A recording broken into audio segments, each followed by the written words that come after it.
Welcome to Health 180 with Carion Fenn on Rogers TV. My name is Carion Fenn.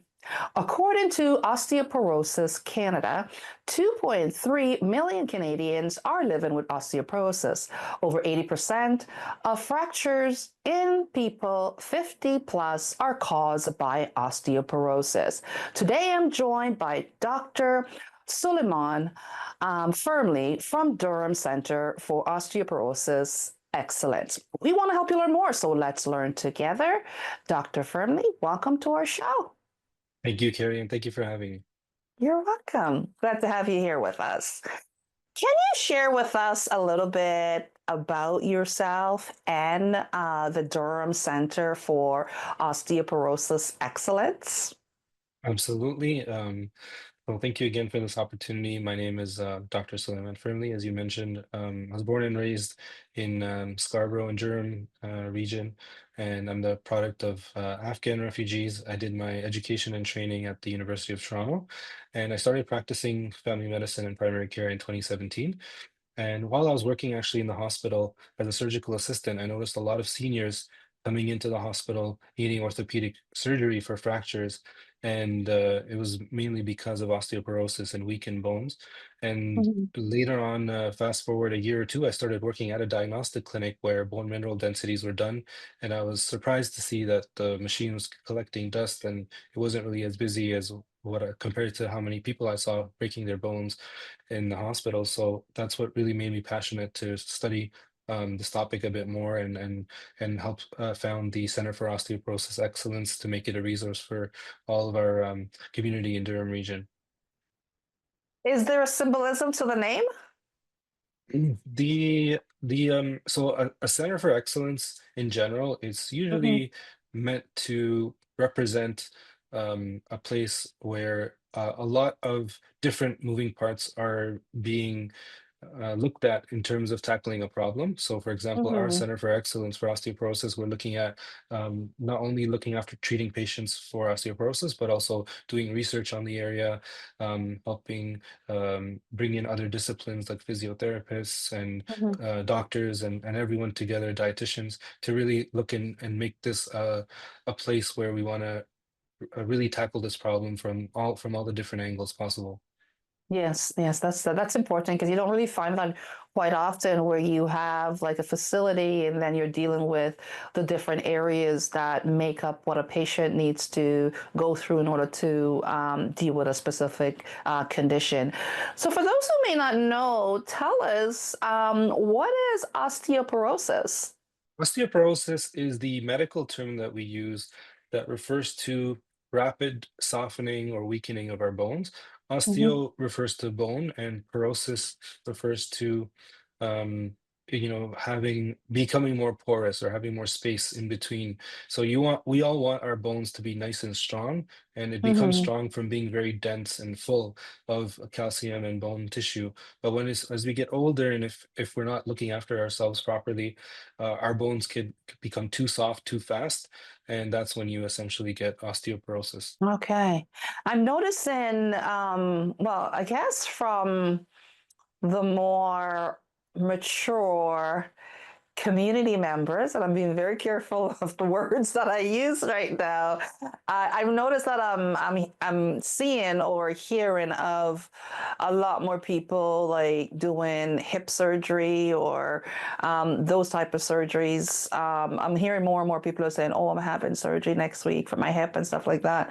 But it's just something that I've personally like been experiencing. Um, is there um, is there any warning signs of someone having osteoporosis? How does someone know that this is what's actually that they have? It's a fantastic question, and I think that this question is actually what leads to where the biggest problem is for osteoporosis. Because our bones are hidden under our skin and our muscles and tissue, we can't really Mhm. see it or feel it to know how strong it is. And so, unfortunately, when we find out is when you have a fall and you break your bone and end up in hospital. And even then, a lot of times it's not really picked up. A lot of times they'll just, you'll have surgery, patch it back up, put in a few screws and nails and rods in, and then you're Mhm. essentially sent back home without really the proper care to work on the underlying issue, which was the weak bones. So unfortunately, there aren't many warning signs. Really, the only way is to get Mhm. the right screening done so that you Mhm. can know what your bone strength and health is ahead of time so you can work on it and do something about it. Tell us about you mentioned screening. Is there a screening process? The main screening process is getting a diagnostic imaging test, which is a picture essentially, Mhm. called a BMD, or which stands for bone mineral density. Mhm. And so that's the test that is covered with your health card. You Mhm. do need a requisition from a physician to get that test done, and you can do it at any community diagnostic testing center where there's X-ray and ultrasound available. And we also offer it as part was one of the pieces of the puzzle at our Center for Osteoporosis Excellence, which is in Ajax. Mhm. So, are there any conditions that could possibly, are there any medical condition, like medical diseases that you see or could possibly be a pathway to? I know you mentioned about people falling and then finding out, but are there any medical condition or diagnosis that actually can lead to osteoporosis? Like, for instance, if someone had X medical condition, you can almost anticipate it, or you could anticipate it that, oh, that person is going to get osteoporosis. Absolutely. There are what we call in medical terms secondary causes of osteoporosis, which means that it's another underlying medical issue that Mm-hmm. leads to osteoporosis. So some of them are things like diabetes, because the extra Mm-hmm. sugar in your body leads to your bone becoming weak. Yes. Anyone who might have kidney diseases, because the kidney helps support the bones through hormones and things like that. And then people who might have other conditions like osteoarthritis, which is where Mm-hmm. you get inflammation and breakdown in the joints of the body. So not necessarily in the bone itself, but it could be in the joints. And Mm-hmm. other arthritic conditions like rheumatoid arthritis. So that's when the body starts to attack itself. Mm-hmm. That can also attack the bone. So these are all some examples of other medical conditions that could lead to osteoporosis. Yeah. And some of those you mentioned are common things that you hear, like a family or a loved one dealing with, and some of those stuff are not avoidable for some people. Um, what can you tell us? I know you touched on the bone before, but what role or importance does bone and muscle strength play in one's health and um, overall in terms of your health and osteoporosis? Like, how important are those two factors to your health in conjunction with osteoporosis? Oh, I think the the answer to that question is actually something we take for granted, because we don't often think how lucky we are to have a bone and muscle system that helps us to move and get things done, because we really can't live our life without moving around, right? Otherwise, we'd basically be bedbound or essentially a vegetable, and we wouldn't really have any quality of life. Mhm. So really, the muscles and bones is what allows us to live our life and be who we are. Everything from the basics, such as Mhm. toileting, eating food, getting up and down from from a chair, sitting, walking, and then everything more than that. So playing sports that you love, Mhm. dancing if you prefer that, lifting up your loved ones. Basically, your whole life is really predicated on your bones and muscles being at their full capacity. Mhm. Tell us about bone density tests.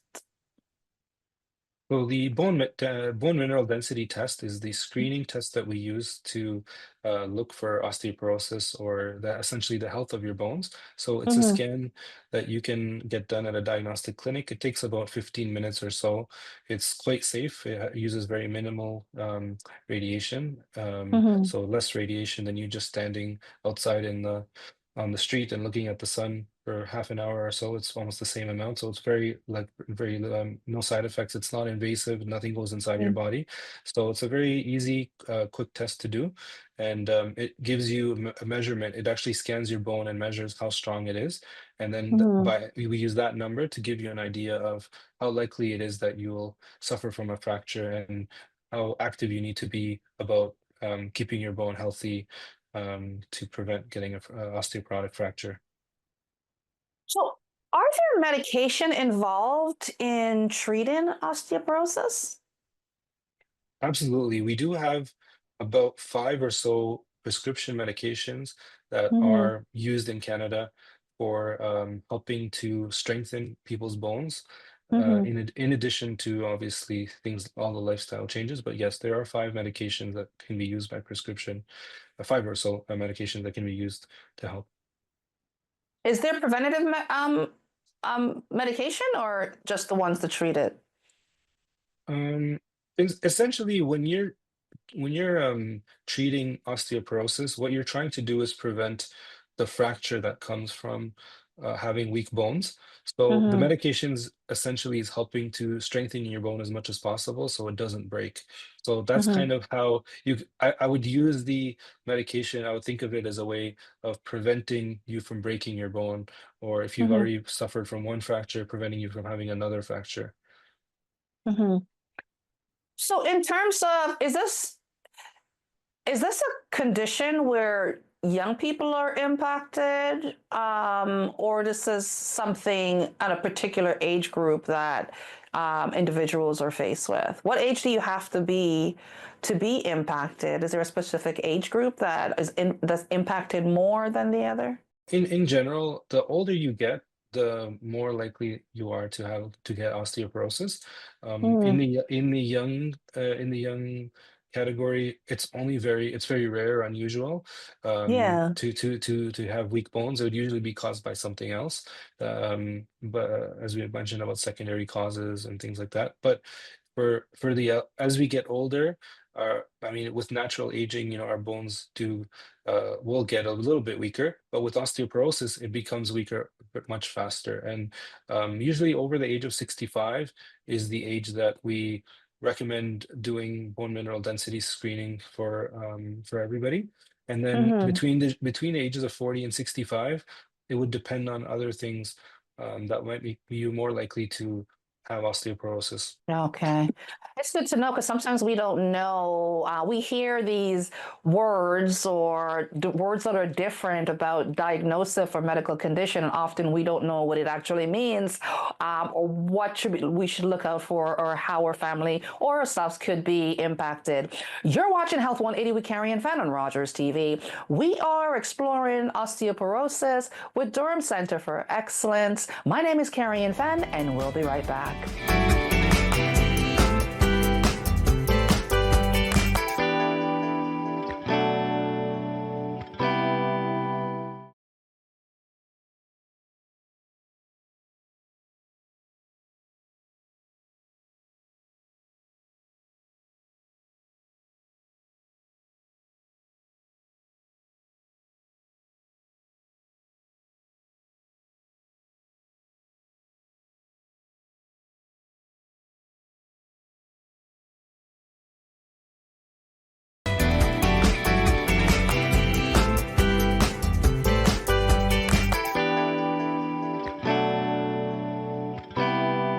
Welcome back to Health 180 with Carion Fenn on Rogers TV. My name is Carion Fenn.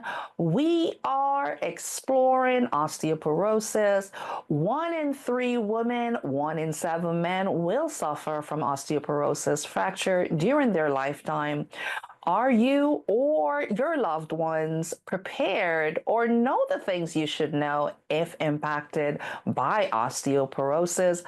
Durham Center for Osteoporosis Excellence is back with me to share what you should know about osteoporosis. That was a very interesting conversation because I'm learning things that I didn't really know. And I think, as a community, there's so much going on. There's so many ailments. There's so many things about our health that we should be informed about and we should know about, whether it's for us, a family, or a loved one. I think it's very important for us to be informed about these conditions or these ailments that we or someone we care about might be impacted by.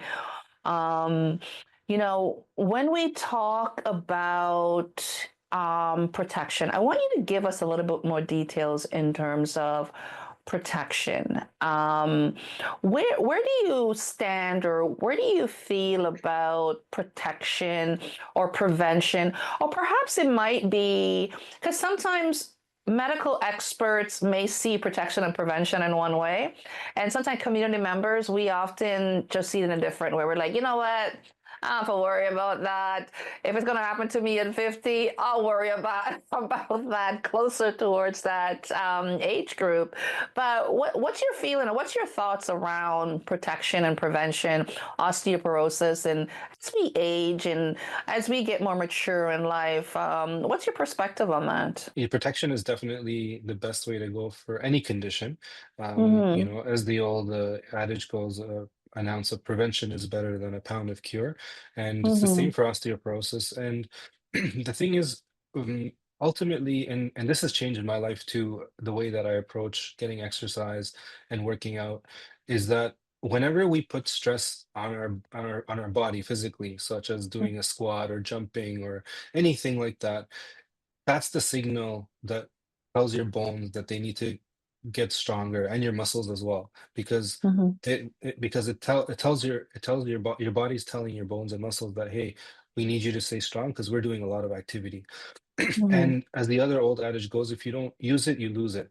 And if we're Mm-hmm. not being physically active in an intentional way, and in a way that also preferably that's fun for us to do, right? Whether it's Mm-hmm. take, sometimes I just take my little one and just start doing like kettlebell squats with him and just Yeah. use his weight, and he's having a great time, and I know in the back of my mind that, you know what, this is an investment for me to keep my bone strength and muscle strength intact so that I can do this for the next 30, 40, 50 years and not be bedbound Mm-hmm. and be suffering from a fracture. So definitely being having a very active lifestyle, I think, is about 80% of it, and in an intentional way, and in a way that you're not just doing it for weight loss, you're not just doing it for anything else, but also to keep your balance strong. And that's why things like yoga, Pilates, anything that really interests you, it's more likely that you will be able to continue with it rather than going Mm-hmm. and doing weightlifting if it's really boring for you to do it at the gym. Go and learn how to play pickleball, or do something else that's fun, and keep yourself healthy. And that's probably the best way to prevent yourself. And obviously, diet is also important. So, the exercise sends the signal to your body to put on more bone and muscle strength, and then you also need the vitamins, the vitamin D, the calcium, the protein, so that your body can then take the signal and take the ingredients and then put it together to keep your body strong and functional. Yes, yes. So, in terms of hormones, what role does hormone or hormone therapy play a role in osteoporosis? Usually, hormone therapy, it refers to particularly for women, and especially Mm-hmm. after menopause, the hormone, especially estrogen, tends to deplete, and estrogen usually helps with also maintaining bone strength. So as women are passing menopause after 40, 50, or whatever age it affects them, their bone health will start to suffer, and they'll get other symptoms as well, like hot flashes and things like that. Mm-hmm. So So usually in the context of osteoporosis, we wouldn't necessarily treat someone with hormonal therapy just to maintain their bone strength. Mhm. Instead, if a woman does have other side effects from menopause or lack of estrogen, then in that case, the hormone therapy would be very helpful, not only to help with the bone strength, but also to help with the other symptoms. Because otherwise, giving estrogen does have some other side effects like blood clots and things like that. So we want to do it in a way where really you're stacking the benefits to the benefit of the patient rather than the side effects. So I didn't mention the stats earlier where I said 1 in 3 women and 1 in 5 men. Is that because of like menopause and stuff like and female issues? Why is there a difference? Or you know what? Let me just not just assume that. Perhaps you can share with us why is it that, or are you aware of why is it that 1 in 3 and for women and 1 in 5 for men? That's that's a difference. Absolutely. There's a variety of factors that are likely to make it more likely in women that are unique to Mhm, women. So, for example, compared to if you compared men and women in generally have their bone structure and body structure is mhm, generally less dense and in both in muscle bulk and bone bulk than their male counterparts. And even their physiques tend to be a bit more petite in general, like mhm, comparing men and women. So having a low weight by itself also is a risk factor for osteoporosis. And part of it could be because of what I mentioned too, because the less weight you have on your bones and muscles, the less signal you have for them to stay strong. So someone who's a lot more bigger will have a stronger signal for their bones and muscles to carry them and to keep them strong. So that's one thing. The second thing is that um, if women have children and they also are breastfeeding, they're losing a mhm. lot of the calcium. They're literally, melting away some of their own bone or calcium reserves to produce milk to breastfeed their children. And so that's another reason why the women might be more affected by osteoporosis. The third reason is menopause, right? So we talked about that already, that Mhm, as estrogen goes down, it starts to make the bones weaker. So mhm. those are three kind of like three big reasons that could cause it, and there might be other smaller factors as well, but those would probably be the top three. The top three. You touched about exercising with your son. Are there in particular like a different type of, for those who are dealing with osteoporosis, and the barriers that might be faced with, are there any particular exercises that would be recommended or things that you can do in terms of specific things that you can do in terms of keeping healthy in terms of I know some people like to go to the gym. You see often individuals in the more mature crowd go for a lot of walks.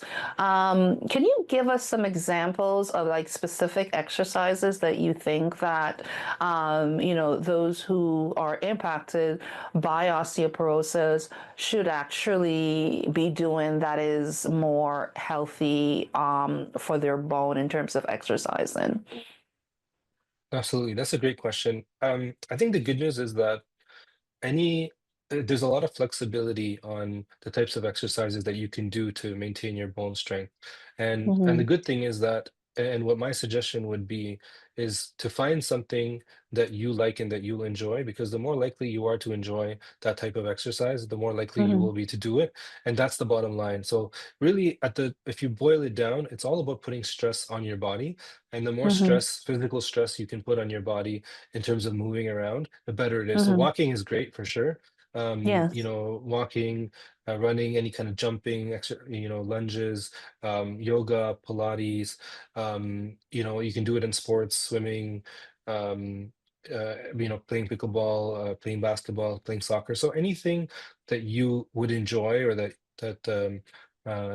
you'd have fun doing would be the best, Mhm, because it's more likely that you're going to do it. If you're not really a gym person and me or someone else tells you to go to the gym and do quote unquote weight bearing exercises and things like that, it's probably unlikely that you're going to do it. And so your bone health and everything will definitely suffer. So I think the bottom line is just really move and try your best to sit still as little as possible. That would be kind of the other easy way to put it.